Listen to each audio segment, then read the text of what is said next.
Hello Michigan fans. Today I bring you some great news, and what I have to tell you here today is very shocking news, and this decision will take you by surprise and you will be shocked by this situation. This just happened in Michigan and the nation. This situation is crazy. Today we're going to talk about the big problem that Michigan is facing. You won't believe it, and today I'm also going to talk about how strong our defense is. But we need to do that first, and then stay tuned so you don't miss any important details. I wish. If I ask you a question, how long have you been a fan of Michigan? For more than 20 years or less? Leave it in the comments. Before you start, if you are interested in always being up to date with exclusive breaking news from Michigan, subscribe to the channel now just so we don't miss any Wolverines news.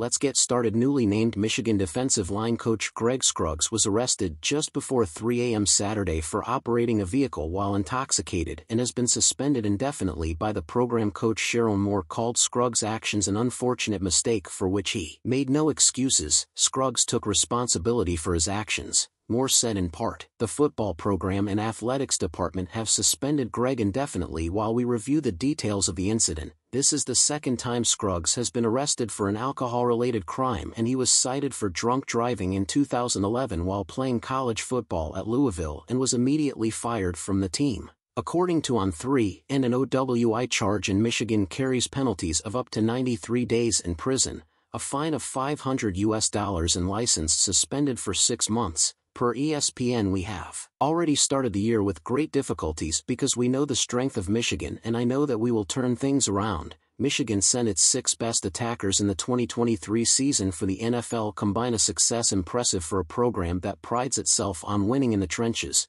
which also highlights the number of open roster spots the Wolverines have as the page turns to 2024. When spring practice begins on Monday, there will be no Zach Zinter or Trevor Keegan. The 2 veteran guards, Drake Nugent and Ladarius Henderson, who transferred from Pac-12 programs last winter, are also gone, as are utility men Carson Barnhart and Trent Jones. But the Wolverines have plenty of emerging talent to rebuild their line, starting with a player who the coordinator, offensive tackle Kirk Campbell, believes he could become a first-round pick in the NFL draft. The player in question is Myles Hinton, who begins his second year in Ann Arbor after 3 years at Stanford. Kirk Campbell emphasized that Michigan has no starters lined up on the offensive line or elsewhere when spring practice began, but he offered some information on the Wolverines' intentions. Stay tuned, and until the next update from Michigan,